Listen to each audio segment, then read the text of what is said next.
Le syndicat autonome des magistrats du Niger, SAMAN, tient depuis ce matin son 9e congrès statutaire. Un congrès avec pour thème éthique et déontologie des magistrats. C'est le directeur de cabinet du ministre de la Justice qui a présidé l'ouverture officielle des travaux. Ce samedi 3 mars 2018, c'est l'anniversaire de la journée africaine de l'environnement. Migration écologique, retenir les jeunes, c'est le thème de cette journée célébrée dans notre pays. Mesdames et bonsoir et bienvenue sur cette nouvelle édition d'information sur la télévision Labari. Tout d'abord, retenez que le collectif des organisations de la société civile a rendu public ce matin une déclaration.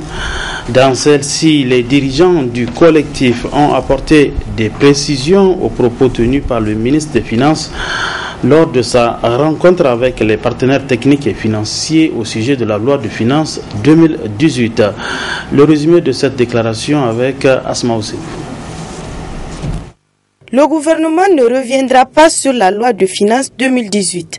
Peine perdue pour les organisations de la société civile qui contestent cette loi de finances, a martelé le ministre Hassoumi Massoudou lors d'une rencontre avec les représentants de bailleurs de fonds. Des propos que les organisations de la société civile n'ont pas passé par 4 chemins pour y répondre. Réfutons sans embâche les insinuations du ministre des Finances tendant à faire croire à l'opinion et à ses interlocuteurs que les organisations de la société civile sont contre le principe même de l'impôt, faisant ainsi l'impasse sur tous les efforts que nous accomplissons depuis de longues années pour promouvoir dans ce pays le civisme fiscal et dénoncer les mauvaises utilisations des ressources mobilisées dans ce cadre, justement par des gens comme lui. Prenons acte non seulement de la volonté clairement affichée par les autorités en place de ne rien céder sur la loi de finances 2018, mais aussi de la caution apportée par certains partenaires techniques et financiers aux mesures antisociales et impopulaires contenues dans la fameuse loi des finances 2018. C'est pourquoi les organisations de la société civile restent convaincues que seule la poursuite des combats pourrait faire fléchir les autorités. Exprimons notre profonde indignation d'entendre le représentant officiel de l'Union européenne au Niger qualifier de courageuse l'attitude d'un gouvernement qui impose d'énormes sacrifices au petit peuple,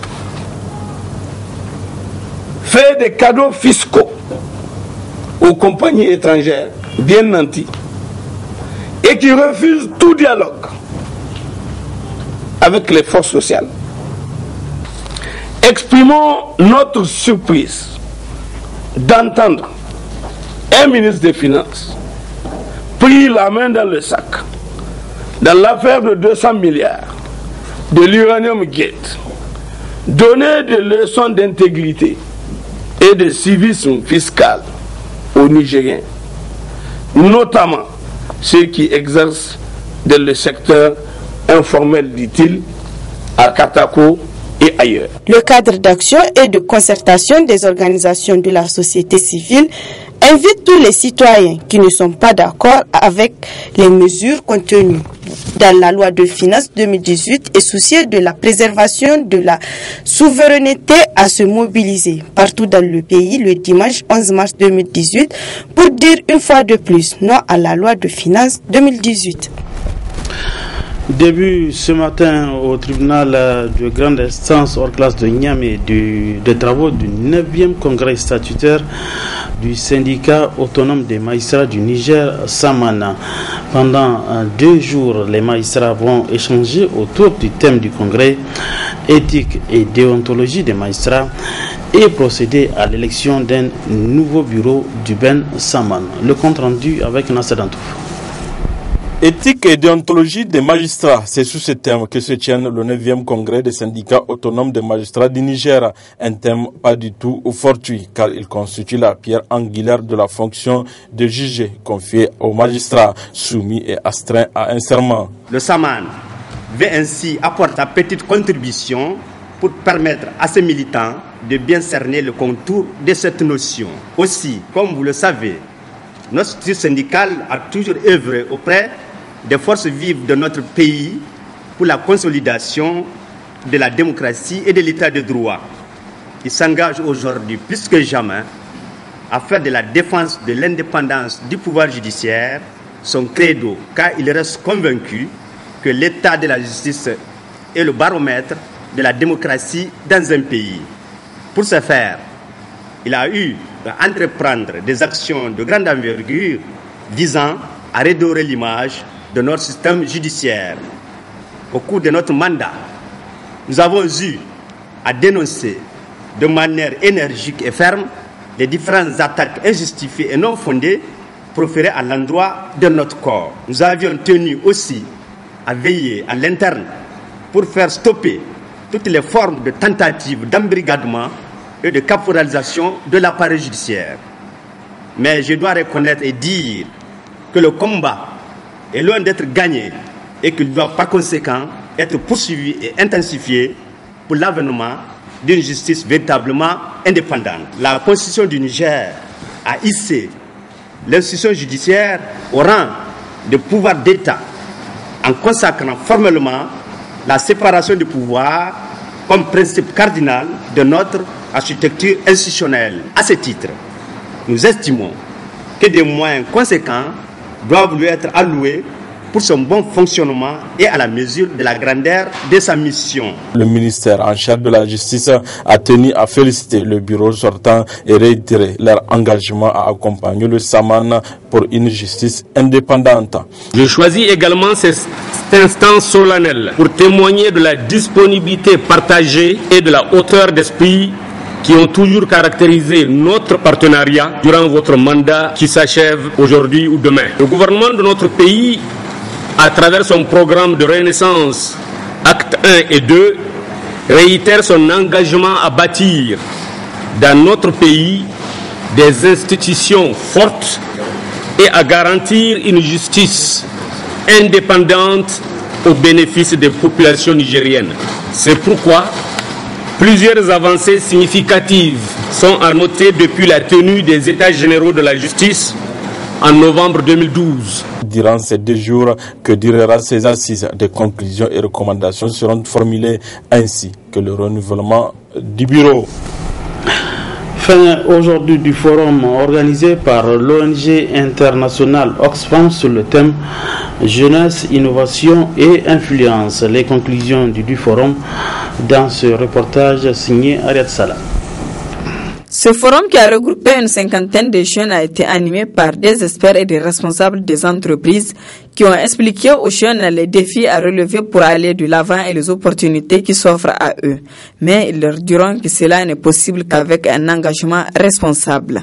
Au vu de la participation active de ces jeunes à ce forum, la directrice d'Oxfam Niger a exprimé sa satisfaction totale tout en les remerciant. Ce forum, comme je le disais hier, ce n'est qu'une première étape au projet de Youth Empowerment. Il avait consisté à mettre en contact des jeunes avec toutes les structures d'accompagnement.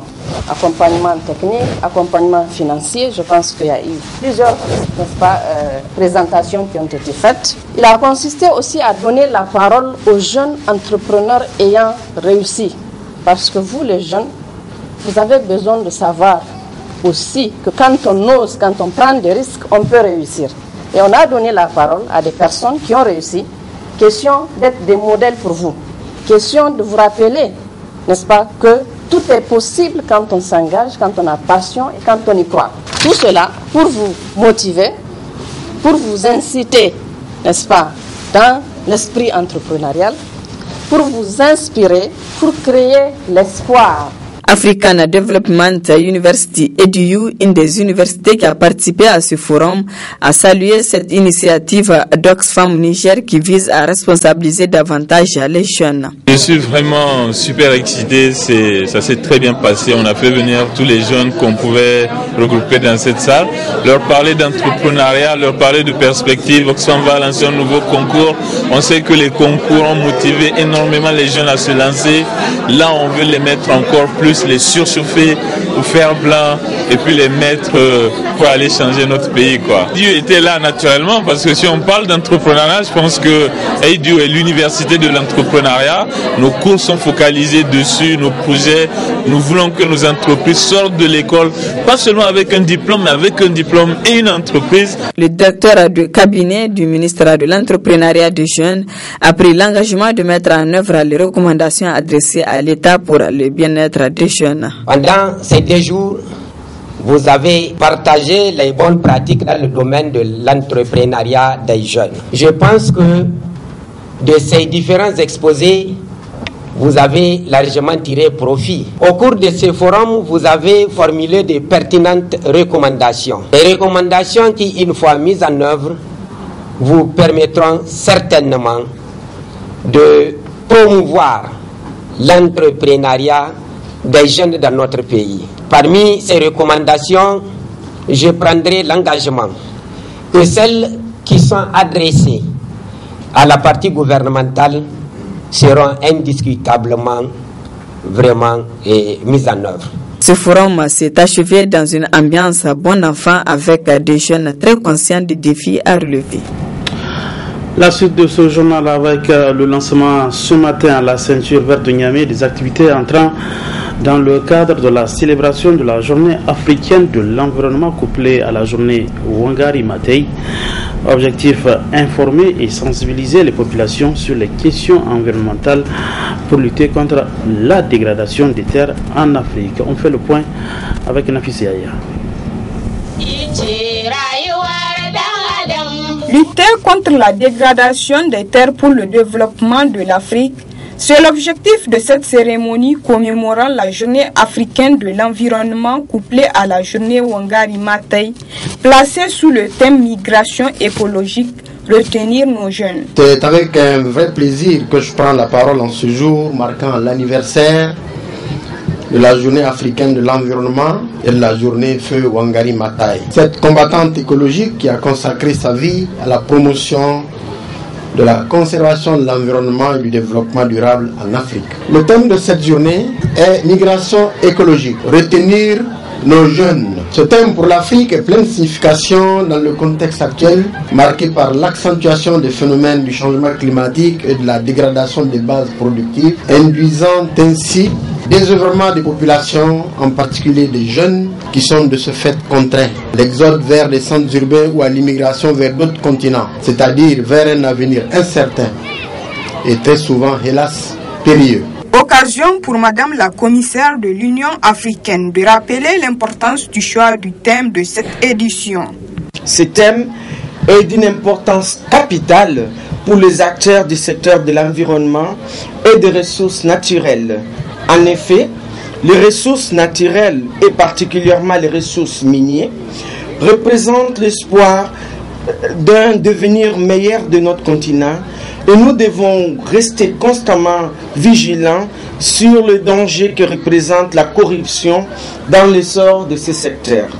Chaque année, ce sont des milliards de dollars qui fuient du continent du fait de l'exploitation illégale à grande échelle de ressources halieutiques, fauniques, forestières et minérales. Prenant la parole, le premier responsable de la région de Niamey n'a pas manqué d'exprimer sa reconnaissance pour le choix porté sur le Niger qui abrite cette édition de 2018. Permettez-moi d'exprimer toute notre reconnaissance pour le choix porté sur le Niger et particulièrement notre région pour abriter la présente cérémonie qui rentre dans le cadre de la Journée africaine de l'environnement, couplée à celle de la lauréate du prix Nobel de la paix, j'ai nommé Wangari Maathai, pour mener des actions concrètes afin de faire face aux défis environnementaux majeurs, dont notamment la perte de la diversité biologique, le changement climatique, la désertification, la pollution accrue et les déchets chimiques. Des chants et poèmes sur la protection de l'environnement ont marqué cette cérémonie, suivie d'une plantation d'arbres par plusieurs autorités. Une sortie de terrain est prévue à la fin de la journée pour visiter le site de Kouré, un site d'importance écologique et de biodiversité. L'actualité politique à présent a entamé depuis quelques jours la tournée de sensibilisation contre la loi de finances 2018 entamée par les députés de l'opposition a pris fin cet après-midi par un meeting à l'arène des Jeux traditionnels de Niamey. Retour sur l'étape du 5e arrondissement communal de Niamey qui a eu lieu hier après-midi en présence de notre reporter Nasser Antoufou. Après les 4 arrondissements de la ville de Niamey, c'est au tour du 5e arrondissement d'accueillir les députés de l'opposition. C'est devant des milliers de militants venus pour la circonstance que ces députés s'acquittent de leur devoir, celui d'informer et de sensibiliser la population de ce qui se décide dans l'hémicycle de l'Assemblée nationale, notamment la toute nouvelle loi de finances 2018. Au niveau de l'hémicycle, nous, depuis la présentation du projet de loi, nous avons approuvé notre désapprobation, ou du moins faire reconnaître notre désapprobation par rapport à cette loi, parce qu'elle ne prend pas en compte le contexte du pays, mais aussi les conditions dans lesquelles vivent les populations du Niger, qui est un contexte d'extrême pauvreté et pour lequel on devrait en tenir compte par rapport à l'élaboration d'une quelconque loi de finances. Nous ne disons pas que les populations ne doivent pas payer les impôts, bien au contraire, il faut que chacun s'acquitte des impôts, mais que ça soit juste et équitable. Pourquoi juste et équitable? Parce que il faut tenir compte des moyens ou des niveaux de vie de ces populations-là, même si on veut renflouer les caisses de l'État. Entre autres messages à véhiculer les irrégularités qui composent le code électoral et la composition de la CENI. Nous avons bien voulu entretenir nos électeurs aussi de la question du code électoral dans lequel un certain nombre de dispositions ont été introduites et qui ne riment pas avec le contexte aussi de la bonne gouvernance en termes électoraux. En dehors de la question du code électoral, il y a aussi la question de la CENI qui, en ces termes, elle doit être une commission électorale indépendante, mais en toute vraisemblance, les différentes modifications qui ont été introduites, ça ne permet pas de lui garantir cette indépendance à tout point de vue. À la fin de la cérémonie, ce sont des militants presque avertis et fiers de leurs députés qui se dégagent au rythme de l'ambiance qui a prévalu.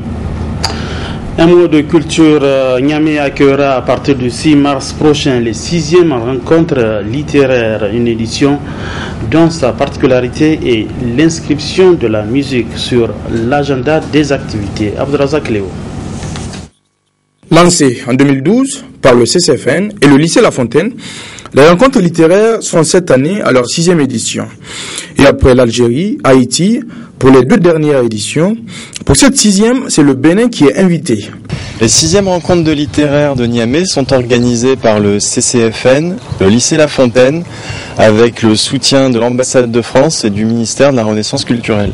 Il s'agit de mettre en relation des écrivains invités à Niamey avec les enfants des écoles, plus de 800 enfants, et les étudiants de l'université de Niamey. En soirée, le CCFN vous accueillera aussi pour des soirées spéciales pour rencontrer les écrivains ici au CCFN pendant toute la semaine prochaine, à partir de mardi soir jusqu'à vendredi soir. Et vendredi soir, nous aurons une très belle soirée de clôture autour de l'écriture, de la musique, avec un grand spectacle, avec notre ami slammer Jonel, et avec des jeunes slammers qui ont fait une formation avec Edgar Sekloka, un jeune slammer d'origine camerounaise qui vit à Paris. L'occasion pour Olivier Lange, directeur du CCFN, de dévoiler les objectifs de ces rencontres littéraires, mais aussi la particularité de cette année. L'objectif de ces rencontres littéraires, c'est de montrer d'une part que le Niger et la France, ce sont deux pays qui aiment la littérature. En France, nous avons un grand écrivain, Victor Hugo, qui accompagne notre vie. Ici, vous avez de très grands écrivains. Je pense à Boubou Hama, qui est l'un des fondateurs du Niger moderne. Donc, nos deux pays aiment la littérature et l'objectif des rencontres littéraires, c'est de rappeler cela. La littérature, c'est important pour un pays parce que le livre, l'écriture, la lecture, c'est une forme de vie. Voilà, ça permet la vie, l'ouverture sur le monde et le développement. Cette 6e édition va aborder le lien entre l'écriture et la musique. Parce que ce sont deux langages, l'écriture et la musique, deux langages universels qui permettent à l'être humain d'exprimer ses aspirations profondes. Ces rencontres visent à promouvoir la lecture chez toutes les couches, particulièrement les plus jeunes. Cette année, cette 6e édition se tiendra du 6 au 10 mars 2018. Itinéraire d'un combat, c'est l'intitulé d'un nouvel ouvrage de l'acteur de la société civile nigérienne du nom de Moustapha Kadi. Son vernissage a eu lieu jeudi dernier en présence de plusieurs invités. Itinéraire d'un combat, c'est l'intitulé de son tout nouveau livre, objet du présent vernissage. L'ouvrage est l'œuvre de l'acteur de la société civile, M. Moustapha Kadi Oumani, auteur du livre. Dans ce domaine, j'ai relevé, pas sans surprise, la complexité de la prise de décision, l'importance des traits de caractère des hommes politiques, les rapports profondément sournois entre les dirigeants de la France et du Niger et la façon dont les événements se précipitent si les intérêts de la métropole ne sont pas garantis. À l'occasion, par devoir et rectitude morale, j'ai souhaité parler de mon combat au sein de la société civile à toutes les générations. Le but visé est de contribuer à mettre fin à la déstabilisation quasiment permanente de notre pays afin qu'il s'ouvre définitivement aux valeurs républicaines et démocratiques. Le choix du titre non plus n'a pas été fortuit. Si j'ai accepté volontiers de faire ce travail avec tous les risques que vous connaissez, suivez leur regard. C'est pour donner une sorte de signal d'alerte afin de rééquilibrer pacifiquement ce partenariat, d'autant plus que le Niger ne peut plus continuer à être surexploité par ses amis qui ne nous veulent que du bien, dira-t-on. Présent à ce vernissage, le ministre de la Renaissance culturelle salue cette initiative à sa juste valeur. L'ouvrage Itinéraire d'un combat qui vient de paraître témoigne de la vitalité de l'activité littéraire dans notre pays. Il s'agit donc, pour moi, d'un signe, d'une preuve que les Nigériens débordent d'intelligence et qu'ils sont déterminés et engagés à participer à la construction de la nation avec comme arme principale, comme je le disais tantôt, la culture. Monsieur Kadi, par ma voix, Son Excellence El Hadj Mahamadou Youssouf, président de la République, chef de l'État, et Son Excellence Brigitte Raffini, Premier ministre, chef du gouvernement, qui suivent quotidiennement et avec grand intérêt les événements culturels que nous promotons, vous font tous leurs encouragements et vous félicitent pour l'apparition de cet ouvrage à vertu didactique.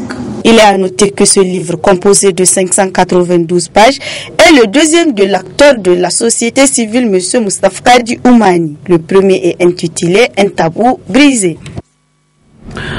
Fin de cette édition d'information. Mesdames, Messieurs, merci à vous de l'avoir suivi. Bon week-end à tous. Bonsoir.